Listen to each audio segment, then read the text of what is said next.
Excellent. Well, I think a really good place to start would just be to have you respectively kind of share how you guys came into this business and tell us the origin story, and we'll go from there. Sure. Well, I'll start with, it wasn't how we came into Prime, but how I got into real estate in general, I guess. I was working a job, call center job at AT&T Wireless, and it was a great job at the time. But I wanted something more. I wanted to be somewhere that, what I got out of it had a direct correlation to what I put into it, as opposed to sitting next to someone doing the same job, and no matter how hard I work or if I do more than they do, we're basically the same. It didn't really matter. It was very corporate. So I wanted something that I could get more out of if I put more into it. And also, my entire job history was either sales or customer service. And I was thinking about what could I get into that really took, my previous career path that I was on, and the skills that I had gained from that, and really have that transfer over very well. And I wanted to help people. I bought my first condo at 20, and the experience was okay. Wasn't great, and looking back, I thought this was something I could dive into, make an impact on people's lives, utilize the skills I've already gained throughout my working career, and would do exactly what I wanted, as far as it's directly correlated to how much I put into it is what I get out of it. That was like 21 years ago. So That's great. So Prime. So how you got into Prime though? I feel like actually I would love to hear your story of what made you want to, I know that being you're an agent, you are an entrepreneur, right? Being a real estate agent, but what made you want to start Prime? yeah, so it really came down to, I had a really big breakout year, and it got to the point where I never saw my wife other than at night, and it wasn't working very well for us personally. During the summertime, I would be out of the house before it was even daylight, and you know how early it gets daylight in the summer, and I would be getting home after daylight, and it's light till like 8, 9 o'clock during the summer, so I'd be out all day, super busy. Loved that I was able to help so many people. I was closing so many deals. We were making great money, but it didn't really matter because we never saw each other. For a long time too, in my real estate career, I was like, I don't want to be responsible for people. I want to be solo. I want to go fast. I want to go hard. I want to go big, and I don't need anybody else slowing me down. You know what I mean? And after having this year, it really hit me. My bandwidth was just maxed out. I can't do more than what I was doing that year on my own. And it was not a very good situation for us at home. It's like, why am I doing all of this if I can't have time with my family and enjoy time with my family? I'm literally, paying tons of money for leads to come in every month. So the phone rings, I have to grab it. I'm getting up from dinners to grab the phone. I'm leaving movies in the movie theater to grab phone calls. And I had so much business coming in that I did pass some off to agents in the office. We kind of split it up between us because it was an opportunity I gave to them. And it was like, you know what?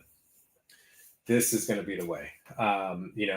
If I'm able to bring this much business in, more than I can handle, and it's going to benefit other people and help them grow, and ultimately I can affect more people, right? We want to elevate the industry. We want to have, do better with the real estate industry.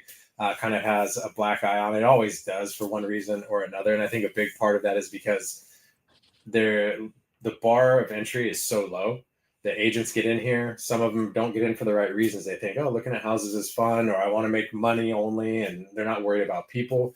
But I figured that if I can take what I've learned over the previous like 15 years or so at that point, 14 years, and pour what I know into agents, and give them opportunities and training and coaching that I didn't have coming in, because you get your license and you're like, great, I'm licensed. I don't know what to do now. What do I do? And it's like, well, go call people, go make deals. It's like, well, how do I do that? And I realized if I could take what I've learned and pour into other people, I can have a bigger impact on the industry. I can help more people. help people in this industry to, the fail rate is so high, but help people to realize their dreams through real estate. So ultimately just have a bigger impact. And so that's what led to going from, I will always be solo and I don't want responsibility, to that was my light bulb moment on I can make a much bigger impact by growing a team or a company. Excellent. So, Angelica, would definitely love to hear your story. And, you know, after that, perhaps we could just take a few minutes to understand, prime real estate as a whole. For me, the journey is completely different. So Robert had been in real estate for a long time, and I didn't know much about the real estate industry, and all I knew was things that I maybe didn't love. I saw how that industry ran. I didn't love the industry myself. Like, I never thought that I was going to go into that. But Robert, once he decided to start his own team, I fully supported that from the beginning. And I told him at the time I was working at SMUD, and I said, I fully support you. I'm going to keep my full-time job with benefits, and I'm going to work really hard so that you can have the freedom to build and not be worried about money right now. Like, we will be fine with what I can bring. Not as much as he was bringing, but when you go from being a sales agent to starting to run a team, you have to take a big pay cut. Like, that's just the reality. Is your attention goes from sales, which is where the money is, into growing a team and nurturing people, and that takes time. So that was kind of my initial what I brought to the table initially. And what was really awesome is he very quickly attracted people. People love Robert and they wanted to follow him, and he has a great reputation. So within, I want to say it was like 6 months, Robert, correct me if I'm wrong, you already had about 5-6 people on your team. And so it happened really fast. And at that point, he kind of tricked me. He invited me to a conference in San Francisco, and a real estate conference. And I thought, oh, perfect. I'll go. I'll stay in the hotel for free. I'll go shopping. It's going to be great. He did not ever tell me that he actually wanted me to be in the conference with him. I never ever thought I was going to go into real estate. So as we're driving to San Francisco, so we're crossing the bridge, he says, hey, by the way, I actually want you to stay and be with me all day at the conference. I was like, oh my gosh, no, like, I don't want to do that. And he's like, come on, just like do it for me. Just stay just one day. I was like, okay. Well, about halfway through the conference, my light bulb went off. I was like, oh my gosh, like, I have a lot of the tools that he needs. I didn't have the real estate experience, but I had the management experience, the people, the events, I understood more of how that industry worked, and I really saw that there was so much opportunity. So after that conference, I said, okay, on the way back, he was like, I would really love you to join. Like, I want you to help me with the operations. That's what you do. You love training. Like, that's your thing. And I didn't think that I would be the best fit. I also had never worked with my husband before. So I was a little bit afraid of that. I know how he is. And he's very disciplined, has very high standards. And I'm a free spirit. I like to do different things every day. I don't like to be in a cage. So we're very, very different. But I believe in Robert. I believe in him like 100%. So I was like, if I don't do it, it's just going to take him longer. Like, I knew he was going to get where he was going, but I decided to go part-time on my job at SMUD and work from home. I think it was 20 hours a week. And so I actually moved my office to home. I was working 20 hours a week. I think it was 2 10-hour days actually at the time. So I had more time to come into the office. And I started learning about real estate, and I started really loving the industry. Like, that's when things started changing. I was like, this is actually really interesting. There's a lot more to it than I thought. And I decided to quit my job. At one point I was working full time at Prime, and I was still working a lot at Smudge, so I was getting pretty exhausted. So we made the decision of like, we got to pull the plug. Either I go back to Smud, or I'm going to leave Smud and go full time at Prime, because doing both, I was kind of, I hate to say it, but half-assing both. And so I decided to leave Smud and come to Prime full time. I actually left in February, I believe, of 2020, and pandemic after I left my solid job. And I remember my boss called me and he said, "Angelica, the door's open. Do you want to come back?" And I said, "No." I said, "No, we're gonna do it. I'm fully committed. This is gonna have to work." Thankfully, we all know what happened with the real estate market. After the pandemic or during the pandemic, it just blew up.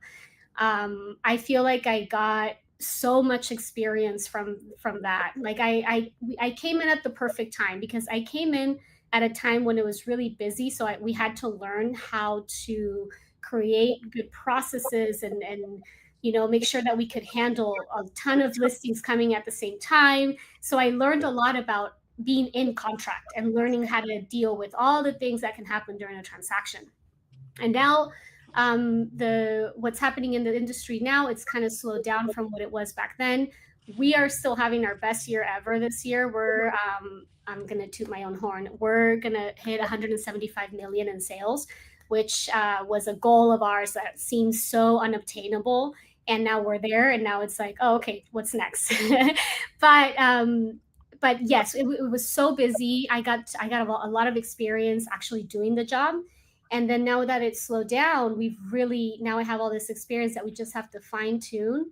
And it is a great time for people like us, hustlers, to take on more market, because a lot of agents are just kind of saying, no, it's too hard right now.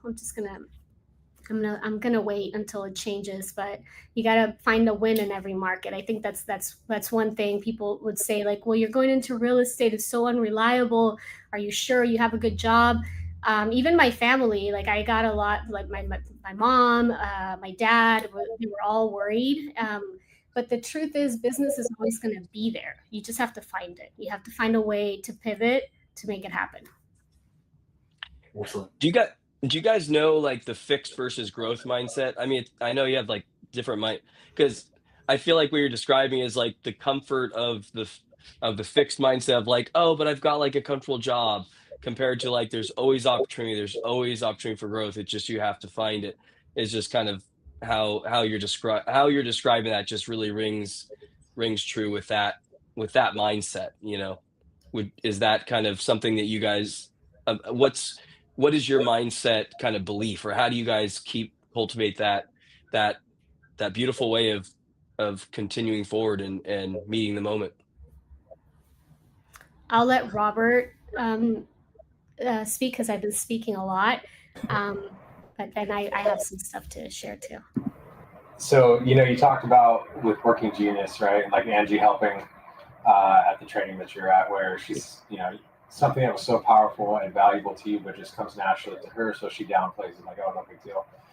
I think as far as having that mindset of abundance, not the fixed mindset, that's something that's kind of natural for us. I don't know if it's something that we have to, something we do talk about, and we talk about to our agents, but it comes natural to us. I think we're just kind of wired that way. I don't think we'll ever be, people will ask, hey, are you happy? Like, yeah, I'm happy, but I'm not satisfied. I don't know if we'll ever be satisfied. Now, hitting $175 million this year has been, it's something that we thought was so far out. And then now that we're here, it was a big dream, it's a big goal. But now that we're here, like Andrew said, we're like, what's next? And a lot of people are so worried in this industry. They don't want to share. They have that scarcity mindset. There's only so much business out there. Well, I don't know. That's just not how we look at it. The people we look at as, the people who hustle, the people who work hard, the people who are going to take care of people and do a great job for them.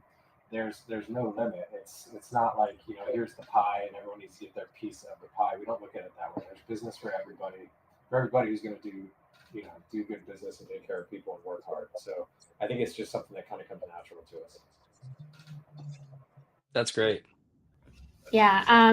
So with mindset, I mean, one big thing that I think is important if you're thinking about any kind of entrepreneurship job or journey is, for us, it's we're constantly learning, and that's the thing. It's Mhm. like there's so many times we have failed. We have made so many mistakes. I mean, I know, Justin, you know some of them, but we've made mistakes over not over and over, but multiple mistakes as we grow, because there's no manual when you're building your own Yeah. company. There's no, even though we have companies around us that are maybe a little bit ahead of us that can teach us the ways, like they say, like, I tried this, it didn't work, but it really, our culture is different, our team is different. Mhm. So it's not like it's a photocopy black and white, like what worked for them is going to work for us, or if that didn't work for them, it won't work for us.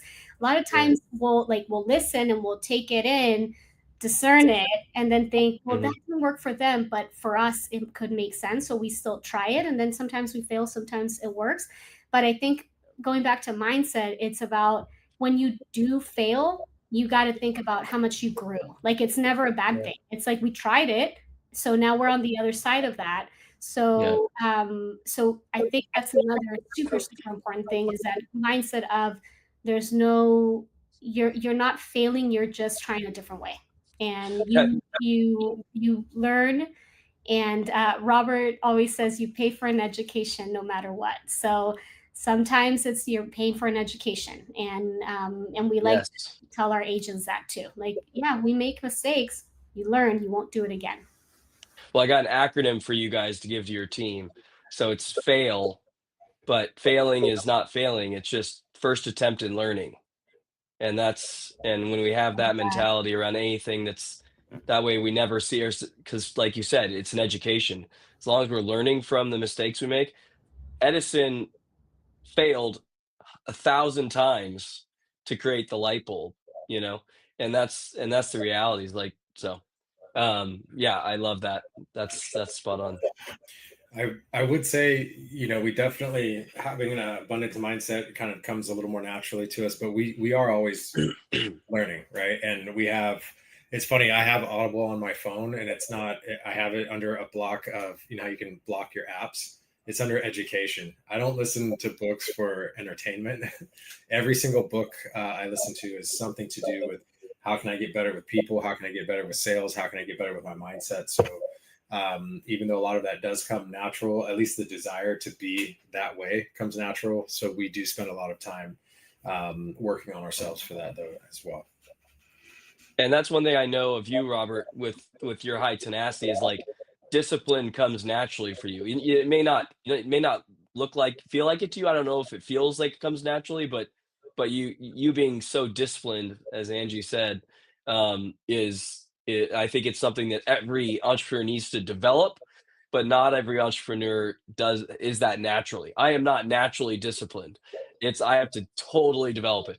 Dominic is Mr. Discipline. That's why, and you both are T's. That's why you two are similar in a lot of ways. So yeah, that's just something to know. That's, I think, is interesting.